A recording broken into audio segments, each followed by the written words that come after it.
Look around. You can find cars like these on AutoTrader, like that car riding your tail. Or if you're tailgating right now, all those cars doubling as kitchens and living rooms are on AutoTrader too. Are you working out and listening to this ad at the same time? Well, multitasking pro, cars like the ones in the gym parking lot are for sale on AutoTrader. New cars, used cars, electric cars, maybe even flying cars. Okay, no flying cars, but as soon as they get invented, they'll be on AutoTrader. Just you wait. AutoTrader. If you're just tuning in, this is The Other Side of Midnight. I'm Frank Morano. Very, very pleased to welcome back for his weekly appearance New York Times best-selling author, nationally syndicated radio talk show host, the co-host of Fox and Friends, and the host of One Nation on Fox News Channel, the one and only Brian Kilmeade. What's going on, Brian? More important, Frank, what's going on with you? You're keeping America informed throughout the night. And for that, I'm sure that Trump's going to have you to the White House to give you a Medal of Freedom. I'm getting in line behind Sid sure. Rosenberg. I'll leave the medals of freedom to Sid Rosenberg. Did you see that application for Sid Rosenberg's Medal of Freedom? Why not? I mean, why can't he? Why shouldn't he do it? The guy's indefatigable, fighting for causes that affect New Yorkers, Jewish Americans in New York, taking on anti-Semitism every single day. He gets a week off. He goes to Israel, helping out, so donating ambulances. I mean, I would give it to Sid now. Yeah, well, you may have my vote for 2028 if you're running on that platform, Brian. I think that'd be great.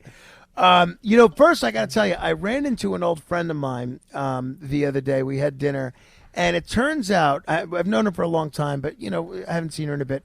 Turns out she is your absolute biggest fan, and she was always a big fan of yours. And then I guess about 2 or 3 years ago, when you were doing your show in Red Bank, New Jersey, she got bilked for this VIP experience, and she ended up paying some crazy amount of money and still not getting it. And she said that you, who'd never met her, didn't know her from Adam, called her personally and had her as your guest for the VIP experience.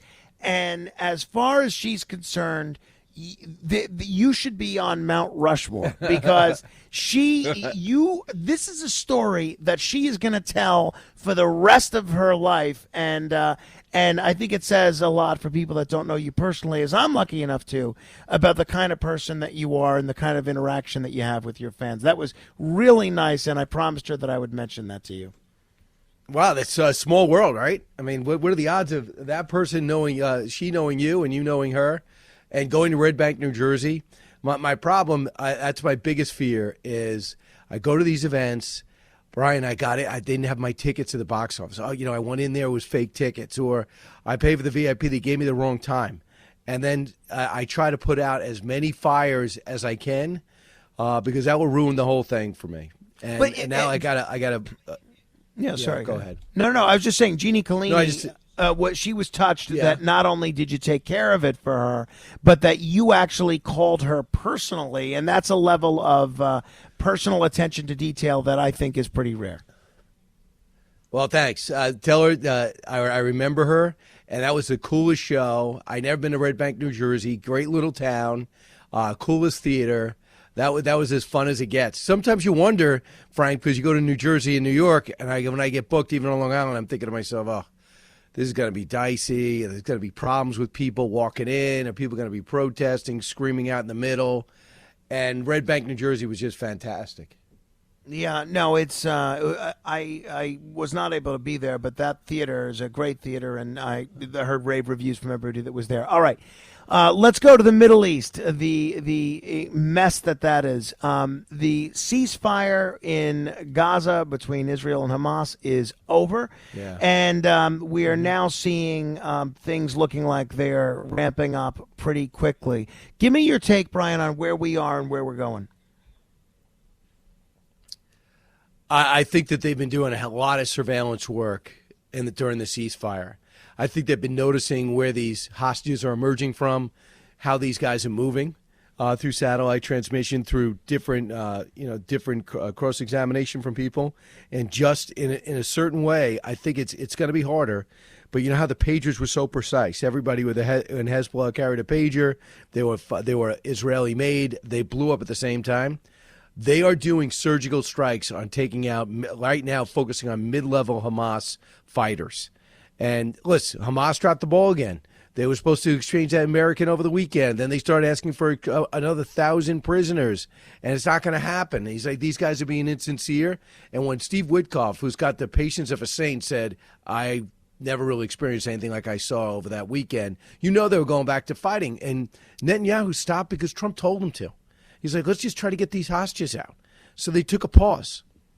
And now he's got even more consolidated power. Now they don't have to worry so much about Hezbollah. There's no fighting in the north. They can really focus on the south. And the over-the-horizon missiles are knocked out. One fell out in Egypt. The Houthis tried. And the Iranians are scared to death to try to do what they did last time. They would not survive another Israeli counterattack, which might be coming anyway. So I know this, Frank. I don't want to see one innocent people killed. That's a mistake. If the Israelis kill an innocent person, that is never the intent. But if an innocent person dies in Israel, that's the intent. And we already saw that January 7th. That's a huge difference in objectives. But it also makes it harder for Israel because they're trying to go through this thing surgically. And what these guys do is they go into churches, they hang out in hospitals, in the tunnels underneath or in the structures that exist, and they just want the IDF to look as though they're trying to kill recovering patients. Speaking of ceasefires, Russia-Ukraine, didn't look like Russia agreed to the full ceasefire that the Trump administration was pushing for, but at least a ceasefire on energy infrastructure. Is this something to be optimistic about at this point, Brian? I'm not sure. I mean, you're dealing with a guy that he's the evil character of our generation. There's no question. I think Trump knows what he's dealing with, too. And the thing is, this guy's got to ask himself, is he really, evil can be smart. Is he really going to be dumb enough to alienate Donald Trump with 3 3/4 years left on his term when there's not a Republican or Democrat will ever give him this type of opportunity? So if he's going to go and try to humiliate Trump and say, okay, I don't want any troops, and our Ukraine can't have an army. They can't rearm. No Western rearming of them. They got to have immediate elections. So we got to be able to put a candidate in. If he's going to continue to be this unreasonable, Trump's going to have no choice but to walk away like he did with Kim Jong-un. And number two is he's going to say, I'm going to arm up the Ukrainians who don't want to stop fighting. You know that. They want to win. As crazy as that might seem, they don't want to stop. They'll stop if they have to. If we stop with the arms, that'll be it. But think about what Russia has done. If the war ends tomorrow, they have lost 800,000 people off the battlefield. They're losing 48,000 a month, just dead. Right? They have to beg Iran for weapons. They have to beg North Korea for people. They have to go grab Yemenis off the street to in a country of 156 million. And now you have 2 more NATO nations who are armed up with great militaries. And now you have Western Europe, a little bit because of Trump and their distrust of Trump, but arming up. They now know, everybody, and I was talking to the NATO General Secretary on and off camera, they are now all, including Germany, committed to building up their military. So what did Russia do? Russia just put a shot of adrenaline into the whole West. And losing his people, the myth of this mighty Russian army is done. So take a step back for a second. And I know it's easy to say, well, they're making some gains in the battlefield. You're right. But in the big picture, our second biggest enemy in the world is diminished in every way today. Look around. You can find cars like these on AutoTrader, like that car right in your tail. Or if you're tailgating right now, all those cars doubling as kitchens and living rooms are on AutoTrader too. Are you working out and listening to this ad at the same time? Well, multitasking pro, cars like the ones in the gym parking lot are for sale on AutoTrader. New cars, used cars, electric cars, maybe even flying cars. Okay, no flying cars, but as soon as they get invented, they'll be on AutoTrader. Just you wait. AutoTrader. I'm Cindy Lauper with fellow Cosentix advocate, Chef Michelle Bernstein. We'll share our experiences with plaque psoriasis, with psoriatic arthritis, and Dr. Panico will talk about the possible connection. Cosentyx secukinumab is prescribed for adults with moderate to severe plaque psoriasis 300 milligram dose and adults with active psoriatic arthritis 150 milligram dose. Don't use if you're allergic to Cosentyx. Before starting, get checked for tuberculosis. An increased risk of infections and lowered ability to fight them may occur, like tuberculosis or other serious bacterial, fungal, or viral infections. Some are fatal. Tell your doctor if you have an infection or symptoms like fevers, sweats, chills, muscle aches, or cough, had a vaccine or plan to, or if inflammatory bowel disease symptoms develop or worsen. Serious allergic reactions and severe eczema-like skin reactions may occur. Learn more at 1-844-COSENTYX or Cosentyx.com/Cindy. This podcast is supported by Progressive, a leader in RV insurance. RVs are for sharing adventures with family, friends, and even your pets. So if you bring your cats and dogs along for the ride, you'll want Progressive RV insurance. They protect your cats and dogs like family by offering up to $1,000 in optional coverage for vet bills in case of an RV accident, making it a great companion for the responsible pet owner who loves to travel. See Progressive's other benefits and more when you quote RV insurance at Progressive.com today. Progressive Casualty Insurance Company and Affiliates. Pet injuries and additional coverage and subject to policy terms. Plan on flying? It's time to upgrade to a Real ID. Because in order to board domestic flights, your driver's license or state-issued ID must be a Real ID, or you'll need another acceptable form of identification. So don't wait. Find out how to get your Real ID at tsa.gov/Real ID. That's tsa.gov/Real ID, or visit your local DMV. And then you'll be cleared for takeoff. You mentioned Yemen, and obviously things are ramping up when it comes to the attacks on the Houthis, which are backed by the Iranians. There's a very good possibility that this could lead to a greater conflagration and some sort of direct back and forth military assault with the United States and Iran, probably with Israel involved there. If the Middle East didn't have enough things to be balancing right now, the Houthis and Iran, where does this go in the foreseeable future, John? What got Trump's attention is 75% of all traffic through those waterways, the Suez Canal, through the Red Sea, through the Gulf of Eden, has stopped. And except for a few China. Why is China floating right through? Why is Russia already getting through? They're providing coordinates and information along with Iran to be able to target and stop traffic through Western ships to cost all of us money. And then I understand that Trump said, why is this happening? Well, why haven't we hit back? When we hit back, what are we aiming for? He said, start aiming for the commanders. And they killed 53, and not just empty rocket launchers that Joe Biden was doing. And they sent a huge message, and they're not going to stop. And he delivered a letter to the UAE through Stephen Witkoff to Iran, telling Iran, you got 2 months to take this offer on severe negotiations to get rid of your entire nuclear program, or else. And Iran talked in a bellicose way, but in reality, they're now writing a letter back to Trump. But the whole Houthi rebel thing, shutting off the waterways, that's a non-starter. I look for that to continue in a major way. But how about this? We were not telegraphed on that. We wiped out an ISIS fighter, the leader of ISIS 2 weeks ago. We were not given a heads up on that. It shows me, Frank, it's not one. Donald Trump is not sitting in Mar-a-Lago calling all the shots.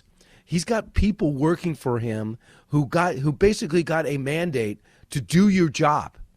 And he doesn't have to get, not every command has to go off on him. While you're doing your job, which is wiping out ISIS, you don't really need my permission to wipe out ISIS, methods and ways and practices. I understand he also has empowered the officers on the ground to act, and Pete Hegseth has a lot to do with that. So they're allowed to act not unilaterally, but basically on their own intelligence, which I think is awesome. And I think, listen, I know it gets, people look at this and go, oh my God, it's on fire. But I look at it as 4 infections that you kept putting Band-Aids on. And now they say we're going to pour peroxide in because this can't exist anymore. And the result will be the rest of your body, this will no longer spread. And the Gulf states love Trump. Saudi Arabia loves Trump. They have everybody knows they're not perfect states. We're not big into kings and emirs, but that's up to them to run their countries. But they are not attacking Americans. Jordan, Egypt, UAE, Oman, Bahrain. They're ports of serenity for America. There's one problem. It is Iran feeding the Houthis, Hezbollah, and Hamas. And these things, if you look at the big picture, are really beginning to come to a head, and I think in a positive way. Because the reputation of a guy that says, oh, yeah, I don't, Israel, I got your back? Really? Oh, you got my back? So you're not going to pull back and vilify me if I hit him? Great. So who's going to stop him? The threat of knowing that Trump's got Netanyahu's back, I think it's gotten everybody's attention. And that hit over the weekend, although they did try to do a drone strike the next day. Do you know what else happened? There was an Iranian spy ship in the Gulf for 3 years, calling out coordinates and recognizing every merchant ship that was flowing through there. We sunk it 2 days ago. Sunk it. So if you don't think that there's a different approach, I don't want war, but I will not allow America to not be respected as a superpower. And I love that attitude. Also, if you told me that Trump would be sinking ships and blowing up terrorists and not calling a press conference the next day in 2017, I go, no, that's not the way Trump rolls. But he's doing it. He's doing it while talking about education today. You know, while to have. Yeah, I lost you there, Brian. Do I still have you? Can you hear me? And I'll tell you, that's why Schumer and company can't keep up. You're having on radio Chris Sununu today talk about a guy that can almost match you in terms of energy. Here's somebody that was talked about as a possible presidential candidate. He was a Trump critic, and then he kind of came around.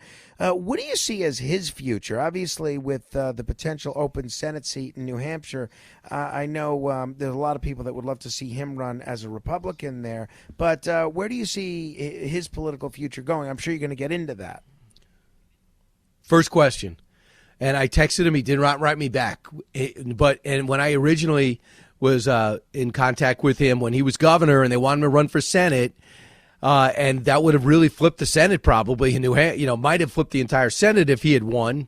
And if Brian, I think it's Brian Ducey, Governor Ducey had run for Senate in Arizona 4 years ago, but they didn't like the attitude with Trump. They didn't like the Republic. They wanted to take a break. And Governor Sununu is now, he's told me he's meeting with Wall Street people. He's trying to make money for the first time in his life. The question is, does he see this as a unique opportunity to serve again? Does he really miss it? I think he loves politics so much, it's in his blood.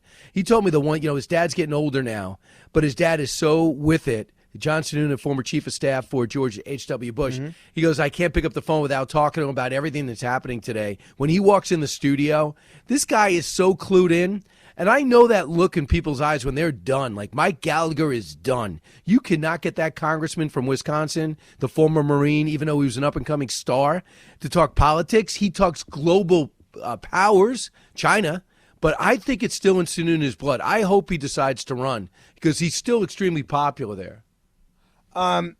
The other issue du jour is Trump versus the courts, right? Obviously, Chief Justice Roberts is involved. It's unbelievable. And you're getting, the president's getting some blowback in some quarters for one calling for this one judge to be impeached, but also the tone that some people are saying he's setting, that he may not adhere to certain court orders. Trump versus the courts, not necessarily a new thing for the tensions between the executive branch and the judicial branch, but maybe it is in terms of this level of hostility. What's happening here, Brian? Oh, Frank, I actually get a different feel. Trump is not saying, either is Caroline Leavitt, who will be on with me on Sunday at 10 o'clock. They have not saying they're going to ignore the courts. Tom Homan's saying, you got to be kidding me. But Trump is not saying that. He said, we're going to work our way up the system, up the ladder. Now, think about this. As Charlemagne the God said from the Breakfast Club, another radio powerhouse in the morning, he said, are we really, as Democrats, going to fight to keep TDA in America? Right. What, really? Is this the fight you're having? Democrats are rejoicing over this guy, Mahmoud Khalil, who's in Louisiana, this pro-Palestinian guy handing out Hamas Sinwar posters, taking over buildings, leading negotiations. Doesn't even To me, I don't even know how he's abusing his visa, which is turned into a green card. Is that what Democrats want to fight for? While Chuck Schumer sells an anti-Semitism book around the country, while there's communications that emerged that told Columbia not engage the Republicans and just play down anti-Semitism on your campus. So this is what they want to do. And this judge, I mean, I look at the activist judge that reversed the transgender ban in the Pentagon.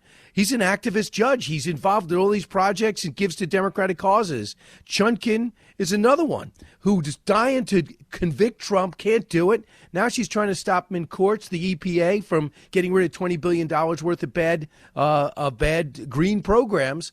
And now you have another judge, a district judge, saying, excuse me, I am not sure that all these guys with TDA tattoos should really be going to El Salvador. Turn the plane around. Really? A district judge is going to turn a plane around full of terrorists? No, thank you. Lastly, Brian, baseball season has officially started in Japan. I feel like you may not get as excited about baseball season as you do about Are you? football. And I am. Yeah, I'm a baseball guy. That's my jam. How are you feeling going into this baseball season? Well, I've never seen the Yankees so beat up in my life, ever. Mm-hmm. I find it interesting. The Mets are now spending now, but here's my thing with the Mets. I mean, they got a great owner. They have an unbelievable stadium. I've been a Met fan most of my life, but I'm not really attached to this team. I mean, I'm not really that team. Congratulations on the way they ended it. I am not like feeling this team. I feel like they've so become shocked. the Yankees of the 80s. Well, even with Lindor, with Pete Alonso, I mean, is it just because they're spending a lot of money and kind of buying these hired guns? Is that what turns you off? I don't know. They're just not accessible. I mean, we knew the Mets, whether they're better or for worse. We knew when Saberhagen came and the controversy. We got to know Keith Hernandez, not just as a broadcaster, as a player. I could tell you exactly about Gary Carter and Mookie Willis. These guys were available. I never see these guys in the community. Most of them speak Spanish as their first language. They're not interested in learning English or doing English interviews. That's why Alonso's on camera every day. Mm-hmm. He's the only one he's a good guy, but he's the only one who's even open to it. They just, to me, I just think that those Yankees in the core four in those years, it was hard to hate them because they just worked so hard, were accessible, good guys, stayed out of trouble. Maybe in a couple of years when the roster solidifies and we get to know them, I just feel as though I need to see more of this team be part of the community. I need to see them doing the Howie Rose pregame shows that are truly engaging, where their managers are asked real questions. I like to see that. I think that grows an allegiance amongst their fans. But look, the Mets are no longer junior class in New York, and no doubt about it, especially with the Yankees being beat up like this. But now there's expectations. If that team jumps out 40-40, or 47-40, if by the All-Star break they're fourth place, 9 games out, you're going to see a city change, man. Now there's expectations. Yeah, that's for sure. Brian Kilmeade, I'm going to let you get ready for 6 hours plus of broadcasting. Check out Chris Sununu on radio. Check out This Weekend, Caroline Levitt. That's going to be certainly some show. Thank you as always, Brian. All right, go stay within yourself, Frank. Absolutely.